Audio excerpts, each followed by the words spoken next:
കഴിഞ്ഞ ദിവസം ഒരു പേഷ്യൻ്റ് എൻ്റെ അടുത്ത് വന്ന് ചോദിച്ചു, ഡോക്ടർ നിങ്ങൾ എന്ത് മരുന്നാണ് എനിക്ക് തന്നത്? എനിക്ക് നല്ല വയറുണ്ടായിരുന്നല്ലോ. ഞാൻ നിങ്ങളുടെ അടുത്ത് വന്നത് വേറൊരു രോഗത്തിനാണെങ്കിലും എൻ്റെ വയറ് നല്ല രീതിയിൽ കുറഞ്ഞു. ഞാൻ വേറെ ഒന്നും എക്സസൈസും കാര്യങ്ങളും ഒന്നും അധികമായിട്ട് ചെയ്തിട്ടുണ്ടായിരുന്നില്ല. നിങ്ങൾ മെഡിസിൻ മാത്രമേ കഴിച്ചിട്ടുള്ളൂ. ഞാൻ നിങ്ങളോട് ഇത് പറഞ്ഞിട്ടുണ്ടായിരുന്നു. പക്ഷേ ഞാൻ അത്ര ഒരു കാര്യമാക്കിയിട്ടല്ല ഈ കാര്യം പറഞ്ഞിട്ടുണ്ടായിരുന്നത്.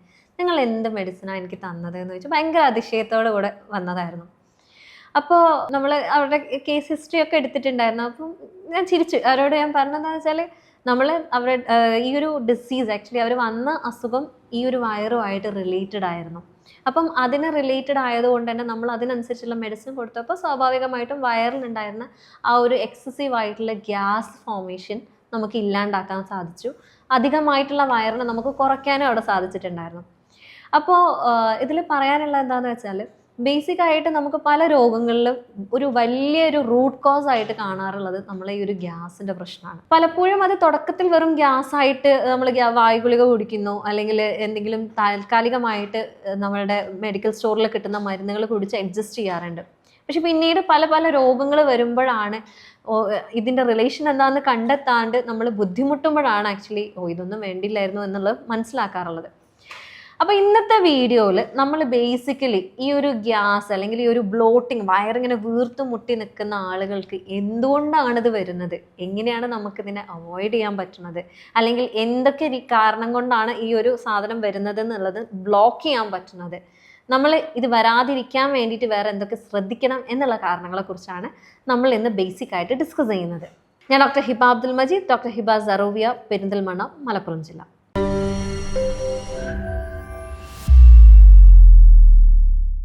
അപ്പോൾ ഇതിൽ ആദ്യം തന്നെ പറയാനുള്ളത് ഗ്യാസ് വരാൻ ഒരുപാട് കാരണങ്ങളുണ്ട്. ഫസ്റ്റ് പറയാനുള്ളത് എന്താണെന്ന് വെച്ചാൽ നമുക്കൊരു സ്വഭാവമുണ്ട്, എല്ലാം വെട്ടുവാരി തിന്നുന്ന ഒരു സ്വഭാവം. അതായത് എന്താ പറയുക, ഇപ്പം ഞാൻ പൊതുവെ ഒരു സ്ലോ ഈറ്ററാണ്. എൻ്റെ കൂടെ അധികം എൻ്റെ ഫ്രണ്ട്സ് വരുന്നത് ഞാൻ ശ്രദ്ധിക്കാറുണ്ട്. അവർ ഭയങ്കര സ്പീഡിലാണ്. ഞാൻ ഒരു ബൈറ്റ് എടുക്കുമ്പോഴേക്കും ഒരു 10 ബൈറ്റ് എടുത്ത് കഴിഞ്ഞിട്ടുണ്ടാവും. അത്രയും സ്പീഡിൽ കഴിക്കുന്ന ആളുകളുണ്ട്. പക്ഷേ ഇതൊരു മഹത്വമായിട്ടാണ് പലപ്പോഴും ആളുകൾ കൊണ്ട് നടക്കാറല്ലേ, നല്ല സ്പീഡിൽ കഴിക്കാൻ പറ്റുന്നത്, പെട്ടെന്ന് കഴിച്ചു തീർക്കാൻ പറ്റുന്ന ഒരു കഴിവാണെന്ന് പറഞ്ഞിട്ട്. പക്ഷെ ഇങ്ങനെ കഴിക്കുമ്പോൾ എന്താണെന്ന് വെച്ചാൽ നിങ്ങളുടെ ശരീരത്തിലേക്ക് നിങ്ങൾ അറിയാണ്ട് തന്നെ നിങ്ങൾ വായുവിനെ ഇറക്കുന്നുണ്ട്. ഇത് നിങ്ങൾ വായു സ്വാലോ ചെയ്യുമ്പോൾ സ്വാഭാവികമായിട്ടും അവിടെ ഗ്യാസ് ഫോർമേഷൻ വരാനുള്ള ചാൻസസ് ഉണ്ട് അല്ലേ. അതേപോലെ തന്നെ പറയാനുള്ള ഒന്നാണ്, നിങ്ങളുടെ വയറിൽ പല രീതിയിലുള്ള ബാക്ടീരിയാസ് ഉണ്ട്. ഈ നല്ല ബാക്ടീരിയ, ചീത്ത ബാക്ടീരിയ എന്ന് പറയുന്നത് നമ്മുടെ ബോഡീൻ്റെ തന്നെ ഒരു ഭാഗമാണ്. ഇതിൽ ചീത്ത ബാക്ടീരിയ കൂടി നിങ്ങളുടെ ദഹനം ഇഷ്യൂ ആവുന്നുണ്ട് എന്നുണ്ടെങ്കിൽ സ്വാഭാവികമായിട്ടും അവിടെ ഗ്യാസ് ഫോർമേഷനുള്ള ചാൻസസ് കൂടുതലാണ്. അതേപോലെ തന്നെ നിങ്ങൾ നല്ല രീതിയിൽ കാർബണേറ്റഡ് ആയിട്ടുള്ള ഡ്രിങ്ക്സ് കഴിക്കുന്ന ഒരാളാണ്, നിങ്ങൾ കറക്റ്റ് ടൈമിന് ഭക്ഷണം കഴിക്കുന്നില്ലാത്ത ഒരാളാണ്, അതേപോലെ നല്ല രീതിയിൽ സ്ട്രെസ്സും ആങ്സൈറ്റി ഉള്ള ഒരാളാണ്, അതേപോലെ തന്നെ നിങ്ങൾക്ക് എന്തെങ്കിലും ഇൻടോളറൻസ്, അതായത് ചില ആളുകൾ നിങ്ങൾ ശ്രദ്ധിച്ചിട്ടുണ്ടാവും പാല് കുടിക്കാൻ പറ്റില്ല. പാല് കുടിച്ചു കഴിഞ്ഞാൽ വയറിന് എന്തോ ഒരു അസ്വസ്ഥതയാണ്, അല്ലെങ്കിൽ പാലുൽപ്പന്നങ്ങൾ എന്തെങ്കിലും കഴിച്ചു കഴിഞ്ഞാൽ അപ്പോൾ വരും ഡോക്ടറെ വയറിന് പ്രശ്നം എന്ന് പറയും. ചിലർ പറയും ഗോതമ്പ് ഡോക്ടർ എനിക്ക് ഭയങ്കര ഇഷ്ടമാണ്. എന്ത് ഇഷ്ടം എന്ന് പറഞ്ഞാൽ ഞാൻ എവിടെ നിന്ന് കണ്ടാലും ഞാൻ എന്തെങ്കിലും അത് റിലേറ്റഡ് ആയിട്ടുള്ള എന്ത് സാധനവും ഞാൻ കഴിക്കാറുണ്ട്.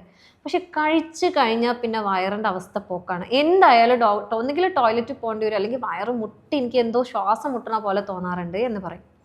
അപ്പം ഇതൊക്കെ ഇതിന് ഇൻടോളറൻസ് ആണ്. നമ്മുടെ ശരീരത്തിന് അതിനെ സഹിക്കാൻ പറ്റുന്നില്ലാത്തൊരവസ്ഥയിലേക്ക് ആ ഒരു എന്താ പറയുക, അതെന്തോ ഒരു ഫോറിൻ ബോഡിയാണ്, നിങ്ങളുടെ ബോഡി റിയാക്ട് ചെയ്യണം എന്നുള്ള രീതിയിലേക്ക് നമ്മളെ ബോഡി അതിനോട് പ്രതികരിക്കുന്നതാണ്. അതേപോലെ തന്നെ മറ്റൊരു വിഭാഗം ആളുകൾ എന്ന് പറയുന്നത് ഫൈബർ ഇംബാലൻസ് ഉള്ള ആളുകളാണ്. അതായത് നമ്മൾ കഴിക്കുന്ന ഭക്ഷണത്തിൽ നാരുകളുടെ അളവ് ഒന്നെങ്കിൽ വളരെ കൂടുതലായിരിക്കും, അല്ലെങ്കിൽ വളരെ കുറവാവാം. ഈ അവസ്ഥയിലും ആക്ച്വലി ഇങ്ങനെ ഗ്യാസ് ഫോർമേഷൻ ഉണ്ടാവാനുള്ള ചാൻസസ് കൂടുതലാണ്. അതേപോലെ മറ്റു കാരണങ്ങൾ എന്ന് പറയുകയാണെന്നുണ്ടെങ്കിൽ, ഇപ്പോൾ കോൺസ്റ്റിപ്പേഷൻ ഉള്ള ഒരാളാണെന്നുണ്ടെങ്കിൽ, അതായത് മലബന്ധമുള്ള ഒരാളാണെന്നുണ്ടെങ്കിൽ സ്വാഭാവികമായിട്ടും അവിടെ ഗ്യാസ് ഫോർമേഷൻ ഉണ്ടാവാനുള്ള ചാൻസസ് കൂടുതലാണ്. അതേപോലെ തന്നെ നിങ്ങൾക്ക് ഇറിറ്റബിൾ ബവൽ സിൻഡ്രോം എന്ന് പറയും. അതായത് ഒന്നെങ്കിൽ നിങ്ങൾക്ക് എപ്പോഴും ലൂസ് മോഷനാണ്, അല്ലെങ്കിൽ നിങ്ങൾക്ക് എപ്പോഴും മലബന്ധമാണ്. ഈ ഒരു അവസ്ഥ, അല്ലെങ്കിൽ എന്തെങ്കിലും ഒരു ടെൻഷൻ വരുമ്പോഴേക്കും, അല്ലെങ്കിൽ നിങ്ങൾക്ക് എന്ത് ഫുഡ് കഴിച്ചു കഴിഞ്ഞാലും അപ്പം ഒന്നെങ്കിൽ വയറിന് ഭയങ്കരമായിട്ട് ഗ്യാസ് കയറുന്ന അവസ്ഥ, അല്ലെങ്കിൽ വേറെ എന്തെങ്കിലും ഒരു രീതിയിലേക്ക് ഒന്നെങ്കിൽ കോൺസ്റ്റിപ്പേഷൻ, ഡയറിയ എന്നുള്ള രീതിയിലേക്ക് മാറാറുണ്ട്. ഇതിൻ്റെ ഒരു ബേസിക് കാരണം എന്ന് പറയുന്നത് അവിടെ സ്ട്രെസ്സ് തന്നെയാണ്. അതേപോലെ ഇതിൽ മറ്റൊരു കാരണം എന്ന് പറയുന്നത് ഹോർമോണൽ ഇംബാലൻസ് ആണ്. ഇപ്പം പ്രത്യേകിച്ച് പറയുകയാണെന്നുണ്ടെങ്കിൽ സ്ത്രീകളിലാണ് ആ ഒരു ഹോർമോണൽ ഇംബാലൻസ് കാരണം ഇത്തരം രീതിയിൽ ഗ്യാസ് ഫോർമേഷൻ വരാറുള്ളത്. അതേപോലെ ചില മരുന്നുകൾക്കും ഇതേ എഫക്റ്റ് വരാറുണ്ട്. ചില പെയിൻ കില്ലേഴ്സ് ആണെങ്കിലും ചില ആൻറ്റിബയോട്ടിക്സിനൊക്കെ ഈ ഒരു ഗ്യാസ് ഫോർമേഷൻ്റെ ഇഷ്യൂസ് വരാറുണ്ട്. അപ്പോൾ ഇതിൽ മെയിനായിട്ട് ഞാൻ പറയാൻ ആഗ്രഹിക്കുന്നത്, നിങ്ങൾക്ക് ഇതുപോലെ വയറിന് റിലേറ്റഡ് ആയിട്ടുള്ള ഒരു പ്രശ്നമുള്ള ഒരാളാണ്, കുറച്ചു കാലം നിങ്ങൾ സഹിച്ചു, ഒരുപാട് കാലമായിട്ട് ഇതിൽ മാറ്റം വരുന്നില്ല. ഇത് കാരണം നിങ്ങൾക്ക് ചിലപ്പം തലവേദന വരാം, അല്ലെങ്കിൽ ചിലപ്പോൾ മുട്ടുവേദന വരാം, ചിലപ്പോൾ നിങ്ങൾക്ക് താരൻ്റെ ഇഷ്യൂസ് വരാം, ചിലപ്പോൾ നിങ്ങൾക്ക് മുഖക്കുരു വരാം. അങ്ങനെ പല രീതിയിലുള്ള അവസ്ഥയിലേക്ക് ആക്ച്വലി ഈ ഒരു വയറിൻ്റെ പ്രശ്നം നിങ്ങളെ കൊണ്ടുപോകുന്നുണ്ട്. അപ്പം ഇതൊക്കെ നിങ്ങൾക്ക് ബുദ്ധിമുട്ടുണ്ട് എന്നുണ്ടെങ്കിൽ നിങ്ങൾ ചെയ്യേണ്ട കുറച്ച് കാര്യങ്ങളുണ്ട്. ഇതിൽ ബേസിക്കായിട്ട് പറയാനുള്ളത്, നിങ്ങൾ സ്ട്രെസ്സ് നിങ്ങൾ മാനേജ് ചെയ്യണം. സ്ട്രെസ്സ് മാനേജ് ചെയ്യാന്ന് പറഞ്ഞു കഴിഞ്ഞാൽ എളുപ്പമല്ല, ഡോക്ടർക്ക് ഇത് പറഞ്ഞാൽ മതി എന്ന് നമുക്ക് തോന്നും. പക്ഷെ അതിൽ ബേസിക് ആയിട്ട് പറയാനുള്ളത്, നമുക്ക് നമ്മുടെ ചുറ്റുപാടിനെ ഒരിക്കലും കൺട്രോൾ ചെയ്യാൻ പറ്റില്ല, നമുക്ക് നമ്മളെ കൺട്രോൾ ചെയ്യാൻ പറ്റുള്ളൂ, അല്ലേ? അപ്പം നമ്മൾ കാണുന്ന വീക്ഷണങ്ങൾ എങ്ങനെയാണ്, ഇപ്പം നിങ്ങൾക്ക് പറ്റുന്നില്ല, നിങ്ങൾക്ക് ഒറ്റയ്ക്ക് സാധിക്കുന്നില്ല എന്നാണെങ്കിൽ ഒരു സൈക്കോളജിസ്റ്റിനെ കാണുക, അല്ലെങ്കിൽ നിങ്ങൾക്കൊരു നല്ല ഫ്രണ്ട് ഉണ്ടെങ്കിൽ അവരോട് സംസാരിക്കുക. കുറേയൊക്കെ നമ്മൾ തുറന്നു പറഞ്ഞാൽ തന്നെ നമ്മളുടെ മനസ്സിലുള്ള പ്രശ്നങ്ങൾ ഇല്ലായ്മ ചെയ്യാൻ പറ്റുന്നതാണ്. അതേപോലെ മറ്റൊന്നെന്ന് പറയുന്നത്, നിങ്ങളുടെ ലൈഫ് സ്റ്റൈൽ നിങ്ങൾ ക്ലിയർ ചെയ്തേ പറ്റുള്ളൂ. അതിൽ വേറൊരു ഓപ്ഷൻ എന്നുള്ളതില്ല. ഒന്നെന്ന് പറയുന്നത് നിങ്ങൾ നേരത്തെ ഉറങ്ങുക എന്നുള്ളത്. ഇന്ന് നമ്മൾ ഉറങ്ങുന്ന ടൈം എന്ന് പറയുന്നത് 12 മണിയാണ്, ഒരു നൈറ്റ് എന്ന് പറയാൻ പറ്റുന്നുള്ളൂ. കാരണം അതിൻ്റെ മുന്നേ നമ്മൾ ഫോണിൽ സ്ക്രോൾ ചെയ്ത് അറിയാണ്ട് ഒരു ടൈം ആയി പോകുന്നതാണ്. അതേപോലെ തന്നെ പറയുകയാണെന്നുണ്ടെങ്കിൽ, നിങ്ങൾ കഴിക്കുന്ന ഭക്ഷണം അത് സമയത്തിനല്ല എന്നാണെന്നുണ്ടെങ്കിൽ, കഴിക്കുന്ന ഭക്ഷണത്തിൽ എന്താണ് നിങ്ങൾ ഉൾപ്പെടുത്തുന്നത് എന്നുള്ളത് വളരെ ഇമ്പോർട്ടൻ്റ് ആണ്. വളരെ കൂടുതലായിട്ട് നിങ്ങൾ പ്രോസസ്ഡ് ആയിട്ടുള്ള ഫുഡ് കഴിക്കുകയാണെന്നുണ്ടെങ്കിൽ ഇഷ്യൂസ് വരാം. അതേപോലെ തന്നെ നിങ്ങൾ മൈദ പോലുള്ള ഭക്ഷണങ്ങൾ കഴിക്കുന്നുണ്ട്, അല്ലെങ്കിൽ നിങ്ങൾ പൊറോട്ട ബീഫ് ദേശീയ ഭക്ഷണമാണല്ലോ, പക്ഷേ ഇത് ഓവറായിട്ട് കഴിച്ചു കഴിഞ്ഞാൽ ഈ ഒരു അവസ്ഥയിലേക്ക് നിങ്ങൾക്ക് എത്താവുന്ന ചാൻസ് ഉണ്ട്. അതേപോലെ തന്നെ പറയുകയാണെന്നുണ്ടെങ്കിൽ, നിങ്ങൾ ഇതിൽ നിർബന്ധമായിട്ട് കഴിക്കേണ്ടതെന്ന് പറയുകയാണെങ്കിൽ ഉപ്പിലിട്ട ഭക്ഷണങ്ങൾ, പുളിപ്പിച്ച സാധനങ്ങൾ, അതായത് ഇപ്പോൾ നമ്മൾ ദോശ, ഇഡ്ഡലി പോലുള്ള അങ്ങനെ പുളിപ്പിച്ച വെള്ളപ്പൊക്കെ വളരെ നല്ലതാണ്. അതേപോലെ തന്നെ പറയുകയാണെന്നുണ്ടെങ്കിൽ പ്രോബയോട്ടിക് ആയിട്ടുള്ള നമ്മൾ ഗ്രീക്ക് യോഗർട്ട്, അല്ലെങ്കിൽ ഒരു ദിവസം മാത്രം വെച്ച് പുളിപ്പിച്ച തൈരോ മോരോ, ഇതൊക്കെ നിങ്ങൾ കഴിക്കുകയാണെന്നുണ്ടെങ്കിൽ നിങ്ങളുടെ വയറിൻ്റെ ഗട്ട് ബയോം, അതായത് ഈ പറയുന്ന നല്ല ബാക്ടീരിയാസിനെ ഇംപ്രൂവ് ചെയ്യാൻ നന്നായിട്ട് ഹെൽപ്പ് ചെയ്യും. അപ്പോൾ തന്നെ സ്വാഭാവികമായിട്ട് നിങ്ങൾക്ക് വയറിൽ ആ ഒരു ഗ്യാസ് ഫോർമേഷൻ്റെ ഒരവസ്ഥ ഒന്ന് കുറച്ച് കൊണ്ടുവരാൻ കഴിയും. ഇനി ഇതിൽ ബേസിക് ആയിട്ട് പറയാനുള്ളത്, നിങ്ങൾക്ക് രാവിലെകളിൽ ചെയ്യാവുന്ന കുറച്ച് കാര്യങ്ങളുണ്ട്. അതായത് നിങ്ങൾ ഉറങ്ങി എണീറ്റ ഉടനെ നിങ്ങൾ ഇങ്ങനത്തെ കുറച്ച് ഡ്രിങ്ക്സ് കുടിക്കുകയാണെന്നുണ്ടെങ്കിൽ എന്തായാലും ഒരു പരിധി വരെ ആ ഒരു ഗ്യാസ് ഫോർമേഷൻ്റെ ബുദ്ധിമുട്ട് നിങ്ങൾക്ക് കുറയ്ക്കാവുന്നതാണ്. അതിലൊന്നെന്ന് പറയുകയാണെന്നുണ്ടെങ്കിൽ, രാവിലെ ചെറു ചൂടുവെള്ളത്തിൽ ഒന്നെങ്കിൽ മഞ്ഞൾ അല്ലെങ്കിൽ ഇഞ്ചി തിളപ്പിച്ചിട്ട് നിങ്ങൾ കുടിക്കുകയാണെന്നുണ്ടെങ്കിൽ വളരെ നല്ലതാണ്. അതായത് നിങ്ങളുടെ വയറിൽ ട്രാപ്പ് ചെയ്ത് കിടക്കുന്ന ഗ്യാസിനെ പുറത്തേക്ക് തള്ളാൻ വേണ്ടിയിട്ട് ഇത് നന്നായിട്ട് ഹെൽപ്പ് ചെയ്യും. അതേപോലെ പറയുകയാണെന്നുണ്ടെങ്കിൽ, ചെറിയ രീതിയിൽ രാവിലെ എണീറ്റ ഉടനെ തന്നെ നിങ്ങൾ ചെയ്യേണ്ടത് എന്താണെന്ന് വെച്ചാൽ, ചെറിയ രീതിയിലുള്ള എക്സസൈസുകൾ ചെയ്യുക, സ്ട്രെച്ച് ചെയ്യുക. ചില യോഗ പൊസിഷൻസ് ഉണ്ട്, ഈ വയറിൽ കെട്ടിക്കിടക്കുന്ന ഈ ഒരു ഗ്യാസിനെ പുറന്തള്ളാൻ വേണ്ടിയിട്ടുള്ള ചില യോഗ പൊസിഷൻസ് ഉണ്ട്, അത് നോക്കി ചെയ്യുക എന്നുള്ളതാണ്.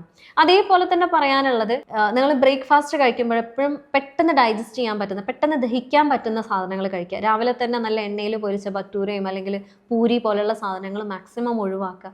നിങ്ങൾക്ക് ഗ്ലൂട്ടൻ ഇൻടോളറൻസ് ഉണ്ട്, പാലിന് ഇൻടോളറൻസ് ഉണ്ട് എന്നുണ്ടെങ്കിൽ അത് കഴിക്കാതിരിക്കുക രാവിലെ തന്നെ, ആ ഒരു ദിവസം മൊത്തം പോയി കിട്ടും. അപ്പം മാക്സിമം ഏറ്റവും ലളിതമായിട്ട് നിങ്ങളുടെ വയറിന് പെട്ടെന്ന് ഡൈജസ്റ്റ് ചെയ്യാൻ പറ്റുന്ന, ദഹിപ്പിക്കാൻ പറ്റുന്ന ഭക്ഷണങ്ങൾ കഴിക്കുന്നുണ്ടെന്ന് ഉറപ്പുവരുത്തുക. നല്ല രീതിയിൽ ഫൈബർ അടങ്ങിയിട്ടുള്ള പച്ചക്കറികൾ അതിൻ്റെ കൂടെ ഇൻക്ലൂഡ് ചെയ്യുക. അതേപോലെ തന്നെ പറയാനുള്ളതാണ്, സ്ട്രെസ് ഒഴിവാക്കുക. സ്മോക്കിംഗ് നിങ്ങൾ ചെയ്യാറുണ്ടെന്നുണ്ടെങ്കിൽ, ആൽക്കഹോൾ ചെയ്യാറുണ്ടെന്നുണ്ടെങ്കിൽ, രാവിലെ എണീറ്റ് കഴിഞ്ഞാൽ എന്തെങ്കിലും ഒന്ന് വേണ്ടേ എന്ന് പറയുന്ന ആളുകളാണെന്നുണ്ടെങ്കിൽ മാക്സിമം അതിനെ അവോയ്ഡ് ചെയ്യുക എന്നുള്ളതാണ്. ഇതൊക്കെ ചെയ്തിട്ട് നിങ്ങൾക്ക് മാറ്റില്ല എന്നാണെങ്കിൽ നിങ്ങൾ നിർബന്ധമായിട്ടും ഒരു ഡോക്ടറെ കാണിക്കേണ്ടതുണ്ട്. കാരണം ഇത് ഞാൻ പറഞ്ഞ പോലെ വയറ് നമ്മൾ ഫസ്റ്റ് നോക്കിയിട്ടില്ല എന്നാണെങ്കിൽ പിന്നെ പോകുന്നത് പല രീതിയിലേക്കാണ്. അതായത് നമ്മുടെ ബോഡിയിൽ പല ഫ്രീ റാഡിക്കൽസ് ഉണ്ടാക്കി ഇത് പല രീതിയിലുള്ള ഇൻഫ്ലമേഷൻസ്, അതായത് നീർക്കെട്ടുകൾ ഉണ്ടാക്കി നമുക്ക് പ്രശ്നങ്ങൾ വരുത്താം. ചിലർക്കത് താരനാവാം, ചിലർക്ക് മുഖക്കുരു ആവാം, ചിലർക്ക് മൈഗ്രെയിൻ ആവാം, ചിലർക്ക് മുട്ടുവേദനയാവാം. അങ്ങനെ പല രീതിയിലുള്ള രോഗങ്ങളുടെ ഒരു ബേസിക് കാരണമായിട്ട് മാറിയേക്കാം. സോ ഈ ഒരു ഗ്യാസ് കാരണം നിങ്ങൾ ഭയങ്കരമായിട്ട് ബുദ്ധിമുട്ടുന്നുണ്ട് എന്നുണ്ടെങ്കിൽ നിങ്ങൾക്ക് എന്നെ കോൺടാക്ട് ചെയ്യാവുന്നതാണ്. ഞാൻ ഡോക്ടർ ഹിബ അബ്ദുൽ മജീദ്, ഡോക്ടർ ഹിബ സറോവിയ, പെരിന്തൽമണ്ണ, മലപ്പുറം ജില്ല.